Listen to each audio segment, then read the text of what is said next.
नमस्कार जी, मैं नारायण लाल। आज आपके बीच में जो विज्ञान विषय पढ़ा रहा था, राजस्थान शिक्षा बोर्ड की जो विज्ञान की किताब है, उसका जो मानव तंत्र में जिस तंत्र के बारे में हम चर्चा कर रहे थे वो उत्सर्जन तंत्र। उस उत्सर्जन तंत्र के नामांकित चित्र के पश्चात उत्सर्जन तंत्र के अंगों के बारे में जाना और नाइट्रोजन अपशिष्ट पदार्थ कितने प्रकार के होते हैं उन प्रकारों के बारे में हम पिछले क्लास के अंदर प्रकाश डाल रहे थे। और कुछ तंत्र हमने पहले ही पढ़ लिए थे, जिसमें परिसंचरण तंत्र हमने पढ़ लिया था, हमने श्वसन तंत्र पढ़ लिया था, हमने पाचन तंत्र पढ़ लिया था। अब हम क्या कर रहे थे, कल हम जब उत्सर्जन तंत्र का एक अंग जो हमारे अंदर जोड़ी के रूप में पाया जाता है वृक्क, उसके बारे में चर्चा कर रहे थे, तो मैंने कहा था कि भाई इस वृक्क का जो अगला जो क्रियात्मक संरचनात्मक इकाई जो होती है नेफ्रॉन, हम अगले वीडियो में हम आपको नेफ्रॉन का संरचना और नेफ्रॉन की कार्यप्रणाली बताएंगे। ऐसा हम आपके बीच में बात कर रहे थे। तो क्या है जी, आपके सामने ये नेफ्रॉन का चित्र बना रखा है। मानव की किडनी के अंदर पाए जाने वाले असंख्य बड़ी ज्यादा संख्या में पाए जाते हैं, मिलियन पाए जा रहे हैं, लाख पाए जा रहे हैं, 5 लाख 10 लाख पाए जा रहे हैं। इतनी संख्या के अंदर ऐसी छड़ने की इकाइयां होती है जो रुधिर और मूत्र को अलग करती हैं। ये किडनी की क्या होती है, ये मैंने अब लिखा भी है, दोबारा कल भी लिख रहे थे, आज दोबारा वहां से स्टार्ट कर रहे हैं। ये जो हमारी जो किडनी होती है उसकी फंडामेंटल और स्ट्रक्चरल जो यूनिट होती है वो नेफ्रॉन होती है। क्रियात्मक और संरचनात्मक जो इकाई होती है हमारी किडनी की, ठीक है, वो क्या कहलाती है जी, नेफ्रॉन कहलाती है। सबसे पहले तो हम नेफ्रॉन की संरचना समझते हैं साहब। चित्र तो ये आपके सामने बड़ा ही हुआ है। तो एक तो ये वाला भाग होता है और एक ये वाला भाग होता है, नली वाला। एक तो वृक्कीय नलिका वाला भाग है और एक उसका भाग है ये बोवेन संपूर्ण वाला।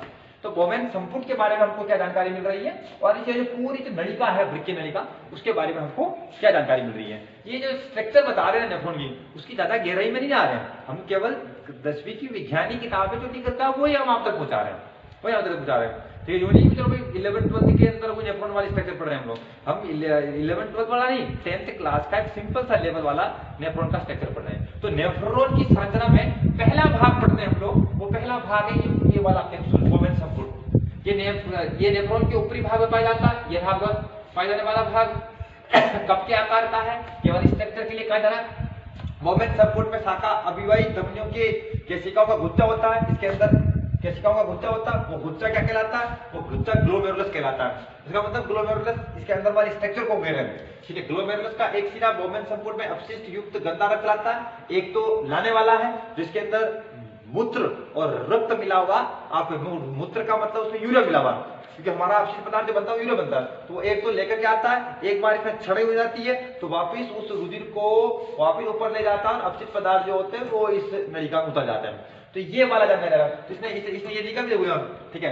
इसके में क्या होता है, एक तो बोवेन संपूर्ण का अपशिष्ट से युक्त गंदा रक्त लाता है और एक वृक्क धमनी से जुड़ा होता है, और दूसरा सिरा स्वच्छ रक्त को ले जाने के लिए वृक्क सिरा जुड़ा होता है। ये वृक्क सिरा जुड़ा होकर बाहर आ रहा है, एक लेकर के इसके अंदर आ रहा है, ये काम हो रहा है। तो एक तो हमने जो नेफ्रॉन है क्या है, हमारी किडनी की फंडामेंटल और स्ट्रक्चरल यूनिट नेफ्रॉन का जो पार्ट है, पहला पार्ट उसको पढ़ रहे हैं। एक तो इसमें गंदा मतलब रक्त जिसमें मूत्र मिला हुआ, जिसमें यूरिया मिला हुआ, वो इसके अंदर लाया जाता है और छड़ने के पश्चात शुद्ध होकर के को ले जाता है। और ये वाला, और इसके अंदर केशिकाओं का गुच्छा होता है, वो गुच्छा ग्लोमेरुलस कहलाता है। अब आगे की तरफ बढ़ते हैं, ये उसकी दूसरी जो नलिका है उसके बारे में, ठीक है, उसकी नलिका के बारे में देख लीजिए। अब ये क्या होता है, ये बोवेन संपूर्ण के निचले हिस्से से प्रारंभ होती है, यहाँ से प्रारंभ होती है, ठीक है। जो बोवेन संपूर्ण के पड़ोस में है उस वृक्कीय नलिका को तो बोलते हैं समीपस्थ नलिका, और जो दूर की तरफ है वो दूरस्थ नलिका। ये जो आ रहा है कि यहाँ नीचे की तरफ ये जो पूरा यू आकार का बन रहा है उसको हेनले का पांच या हेनले का लूप कहते हैं हम लोग, ठीक है। नीचे की तरफ जा रहा है तो अवरोही है क्योंकि वो नीचे की तरफ उतरेगा अपशिष्ट पदार्थ, और यहाँ ऊपर की तरफ चल रहा है इसलिए ये आरोही भुजा है। और बाहर की जो चीज है, मूत्र बनने के पश्चात संग्रह नलिका है, और संग्रह नलिकाएं फिर कनेक्शन होकर के मूत्राशय में मूत्र को ले जाती है। तो आप समझ लीजिए दूसरा भाग क्या है, वृक्कीय नलिका। ये बोवेन संपूर्ण के निचले हिस्से से प्रारंभ होने वाली नलिका है, जिसका दूसरा हिस्सा मूत्र एकत्र करने वाली नलिका से जुड़ा होता है। इसका दूसरा हिस्सा किससे जुड़ा है, मूत्र इकट्ठा करने वाली नलिकाओं से जुड़ा रहता है। ये नलिका, इसके प्रथम भाग को समीपस्थ कुंडलित नलिका कहते हैं ये वाला, और इसका बीच वाले भाग में क्या होता है, एक हेयर पिन नुमा एक कुंडलित हेनले का लूप होता है जो यू आकार का होता है, और बाकी उसके आगे की तरफ क्या है, उसके इस नलिका के अंतिम भाग को दूरस्थ नलिका कहते हैं, और वो जुड़ी होती है संग्रह नलिका से। ये क्या है, हमारी जो किडनी के अंदर लाखों की संख्या के अंदर जो उसकी जो क्षण मतलब रुधिर को मूत्र से अलग कहाँ होते हैं, इस बोवेन संपूर्ण की स्ट्रक्चर में होते हैं। तो वो ऐसी संरचनाएं कई संख्या में होती है। तो हमको क्या जानकारी मिली, नेफ्रॉन की स्ट्रक्चर में बोवेन संपुट के बारे में, और नेफ्रॉन के अंदर ये यू आकार की जो नली है, जो वृक्कीय नलिका, उसके बारे में जानकारी मिली। इसके कुछ भागों में वो जानकारी मिली जो 10वीं की विज्ञान की किताब के अंदर लिख रखा है। अब हम क्या पढ़ेंगे, इस नेफ्रॉन की कार्यप्रणाली। नेफ्रॉन की कार्यप्रणाली या मूत्र निर्माण, वो हमारा अगला पढ़ने का विषय है। चलिए अब हम क्या पढ़ते हैं, मूत्र निर्माण की प्रोसेस, प्रक्रिया, या यूं समझ लो कि नेफ्रॉन की कार्यप्रणाली समझ रहे हैं। तो जो मूत्र निर्माण होता है हमारे अंदर, वो 3 चरणों के अंदर है, और 3 चरणों के बारे में 2 चरणों का व्याख्या कर रखी है, तीसरा का शब्द का, इसकी भी बारे में हम चर्चा करेंगे। तो सबसे पहले तो प्रारंभिक निषेधन, जिसको गुच्छ निषेधन भी बोलते हैं, फिर पुनर्वशोषण और फिर स्रवण। तो ये तो मैंने केवल बिंदु लिखे हैं, इसके अंदर की जानकारी हम आपके सामने बोल रहे हैं, तो आप ढंग से सुनिए। तो क्या होता है, मूत्र निर्माण की कार्यप्रणाली को, मूत्र निर्माण की प्रक्रिया को हम निम्न बिंदुओं में समझ सकते हैं। पहला बिंदु है प्रारंभिक निषेधन, जिसको गुच्छ निषेधन बोलते हैं। तो सबसे पहले क्या होता है, ये जो हमारे पास जो वृक्कीय धमनी होती है, वो क्या करती है, यूरिया मिला हुआ, जिसको मूत्र मिला हुआ रक्त इस बोवेन संपुट की प्यालेनुमा संरचना होती है उसके अंदर लाया जाता है। इसके अंदर क्या होता है, रुधिर केशिका वो गुच्छा होता है, जिसको ग्लोमेरुलस बोलते हैं। वो क्या करता है, रुधिर और मूत्र को अलग कर लेता है। तो इसका मतलब है कि प्रारंभिक निषेधन होता कहाँ है, प्रारंभिक निषेधन क्योंकि जो हमारा जो नेफ्रॉन होता है, उस नेफ्रॉन की आगे की जो प्यालानुमा कपनुमा संरचना होती है, जिसको बोवेन संपुट बोलते हैं, तो उस बोवेन संपुट के अंदर प्रारंभिक निषेधन होता है। प्रारंभिक निषेधन में होता क्या है, होता यह है कि जो वृक्कीय धमनी है, जो वृक्कीय धमनी है, जैसे यहाँ पे लिख देता हूँ, एक वृक्कीय धमनी है जो क्या करती है, वृक्कीय धमनी है जो क्या करती है, गंदा रक्त, यूरिया मिला हुआ रक्त इसके अंदर लाती है। फिर मूत्र और रक्त क्या करते हैं, इस गुच्छे से जो ग्लोमेरुलस होता है उसके माध्यम से अलग हो जाते हैं। ये होता है प्रारंभिक निषेधन। होता क्या है, कौन करता है, ये जानकारी आपको इसके अंदर लिखनी है। फिर क्या होता है, पुनः अवशोषण, जिसको सेलेक्टिव ऑब्जर्वेशन भी बोलते हैं, चयनात्मक अवशोषण भी बोलते हैं, पुनः अवशोषण। इसका मतलब समझिए कि जैसे ही प्रारंभिक निषेधन के बाद भी जो क्या रहता है, मूत्र रहता है, उसके अंदर खूब सारे उपयोगी पदार्थ रह जाते हैं। जैसे उसमें एमिनो ले जाता है, विटामिन रह जाते हैं, ग्लूकोज रह जाता है, ज्यादा मात्रा में पानी रह जाता है। तो कुछ उपयोगी पदार्थ क्या करते हैं, प्रारंभिक निषेधन के पश्चात जो भी मूत्र होता है उसके अंदर कई उपयोगी पदार्थ जैसे ग्लूकोज, जैसे एमिनो अम्ल, जैसे विटामिन, जैसे बहुत सारे मिनरल्स, बहुत सारे खनिज ऐसे उसके अंदर रह जाते हैं। तो फिर क्या होता है, वो यहाँ से फिर वो इस यू आकार की नली, समीपस्थ नलिका, जिसको वृक्कीय नलिका बोलते हैं, समीपस्थ नलिका, और इस यू आकार की नली में से होकर के गुजरता है। वैसे वैसे क्या करते हैं, उपयोगी पदार्थ जो होते हैं, उपयोगी पदार्थ कौन से, ग्लूकोज, एमिनो अम्ल, विटामिन, खनिज लवण, इनका क्या होता है, इनके में अवशोषण होता रहता है। शेष जो बचता है वो दूरस्थ नलिका, ये संग्राह नलिका के माध्यम से फिर वो मूत्राशय में इकट्ठा हो जाता है, तो और फिर वो आगे मूत्र मार्ग के द्वारा बाहर निकल जाता है। इसका मतलब पुण्य अवशोषण में क्या होता है, यहाँ से हम लिखेंगे क्या, पुण्य अवशोषण होता कहाँ है, पुण्य अवशोषण होता है वृक्कीय नलिका में। पुण्य अवशोषण होता है वृक्कीय नलिका में। क्या होता है, प्रारंभिक निषेधन के पश्चात मूत्र के अंदर कई उपयोगी पदार्थ जैसे ग्लूकोज, एमिनो अम्ल, विटामिन, खनिज लवण रह जाते हैं। वो क्या करता है, जैसे जैसे उस हैंडले के लूप या जैसे जैसे उस वृक्कीय नलिका में से होकर गुजरता है, वैसे वैसे उपयोगी पदार्थों का उसमें से पुनः अवशोषण हो जाता है। फिर क्या होता है, ये श्रवण के बारे में लिखा, इसके बारे में 10वीं की विज्ञान किताब में लिखा होता नहीं है, लेकिन फिर भी ये जो श्रवण होता है वो दूरस्थ नलिका के अंदर होता है। ये जो प्रक्रिया होती है वो दूसरा लिखा होता है। इतनी जानकारी लिखोगे तो आपका काम 10वीं क्लास के लेवल तक तो आप आराम से चला ही लेंगे। इसके बारे में लिखा कुछ भी नहीं है किताब के अंदर। तो आपको क्या लिखना है, मूत्र निर्माण की प्रक्रिया को हम निम्न बिंदुओं में समझ सकते हैं। पहला है प्रारंभिक निषेधन। प्रारंभिक निषेधन होता कहाँ है, बोवेन संपुट के अंदर, जो वृक्कीय धमनी होती है जो इसके अंदर लेकर के आती है रक्त, मतलब गंदा रक्त जिसमें यूरिया मिला हुआ, मूत्र मिला हुआ। तो इसके अंदर जो ये केशिकाओं का गुच्छा होता है जिसको ग्लोमेरुलस कहते हैं, तो ग्लोमेरुलस क्या करता है, रुधिर और मूत्र को अलग कर लेता है, और इसमें शुद्ध जो रक्त होता है उसको वृक्कीय शिरा वापिस शरीर के अंदर ले जाती है।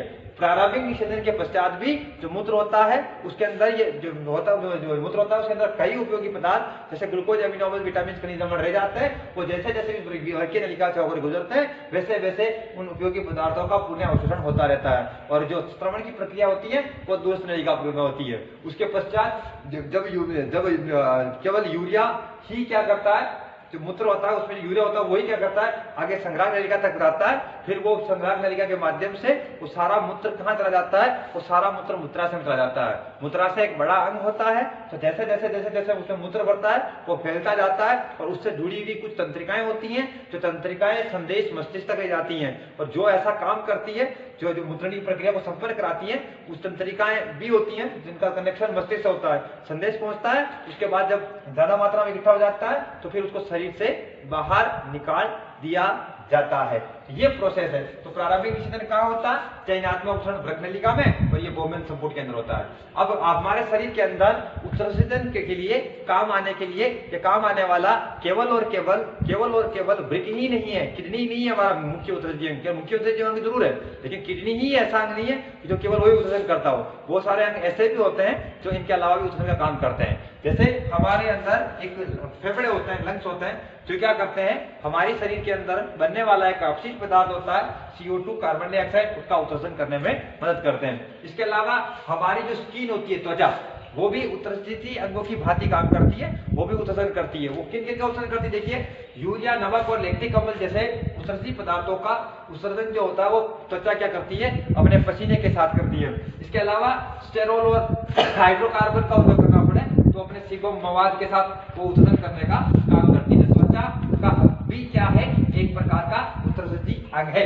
इसके बाद लीवर जो होता है, लीवर के अंदर जो अपशिष्ट पदार्थ बनते हैं वो बिलिरुबिन या बिलिविरिडीन या विटामिन या स्टीरॉइड होते हैं, वो क्या करते हैं, मल के साथ उत्सर्जन करता है। तो न केवल हमारे शरीर के अंदर किडनी जो है वो एक उत्सर्जक अंग है, बाकायदा फेफड़ा, त्वचा और यकृत भी उत्सर्जक अंग है। तो हमने इस उत्सर्जन तंत्र में हमने क्या पढ़ा, जब चालू किया तो उत्सर्जन की प्रक्रिया परिभाषा पढ़ी। उत्सर्जन की परिभाषा पढ़ने के पश्चात नाइट्रोजनी अपशिष्ट पदार्थों के तीनों प्रकार पढ़े, जिसमें हमें पता लग गया कि हमारे अंदर कौन सा नाइट्रोजनी अपशिष्ट पदार्थ बनता है, यूरिया बनता है और हमारा लीवर बनाता है। अमोनिया को कन्वर्ट यूरिया में कौन करता है जी, हमारा यकृत करता है। उसके बाद हमने पढ़ना पड़ा कि इन यूरिया को निकालने के लिए क्या हमारे अंदर सिस्टम है। हाँ, हमने सिस्टम पढ़ा, तो वो सिस्टम था मानव का उत्सर्जन तंत्र। मानव के उत्सर्जन तंत्र का जो मूलभूत अंग जो अंग था वो अंग था वृक्क। हमने वृक्क की संरचना ली, वृक्क की संरचना के बारे में जाना। वृक्क की संरचना का चित्र आपके ब्लैक बोर्ड पर हमने बड़ा भी बताया था आपको, तो वृक्क की संरचना के बारे में जाना। और जब उसके अलावा मूत्राशय, मूत्रमार्ग और मूत्रवाहिनियों के बारे में भी हमने थोड़ा बोला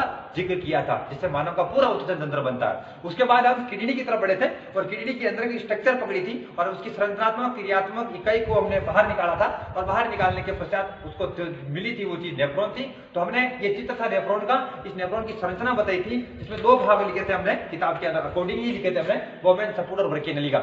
और जो फिर हमने नेफ्रॉन की कार्यप्रणाली देखी, तो कार्यप्रणाली के दो बिंदु बहुत महत्वपूर्ण बिंदु थे। प्रारंभिक विच्छेदन जो बोमेन संपुट में होता है, जिसमें रुधिर और मूत्र अलग कर ले जाते हैं, उसमें उपयोगी पदार्थ रह जाते हैं, तो फिर उसका अवशोषण कौन करता है, तो वो पुनः अवशोषण ये वृक्क नलिका करती है। इसका जिक्र किया। श्रवण के बारे में हमने केवल सिंपल सी स्पीड सी जानकारी बताई कि दुरुस्त नलिका के अंदर होता है, ज्यादा इसके अंदर किताब 10वीं कक्षा के अंदर लिखा हुआ नहीं है, ये आपको जानकारी में होना चाहिए। इसके अलावा और पढ़ने का मौका मिला कि क्या केवल किडनी ही हमारे अंदर उत्सर्जन अंग की भांति काम करता है, कोई और होते हैं क्या जो उत्सर्जन काम करते हैं, ये जानकारी भी 10वीं की किताब के अंदर लिख रखी है। फेफड़ा, त्वचा और यकृत के बारे में जो लिखा हुआ है हमने आपके सामने बोल दिया है। अब अगला मतलब हम जो तंत्र पढ़ लिए हैं, पाचन, श्वसन, उत्सर्जन और वहन, जिसको परिजनन बोलते हैं, ऐसे तंत्रों के बारे में पढ़ लिया है। आगे हम इसी पार्ट को आगे बढ़ाते रहेंगे, ठीक है, आगे बढ़ाते रहेंगे। आप हमारे वीडियो से जरूर जुड़ते रहिए, ठीक है। आप अभी तक भी आप लोगों ने बहुत सारे क्या करते हैं कि व्यू तो कर लेते हैं लेकिन उसको सब्सक्राइब नहीं किया।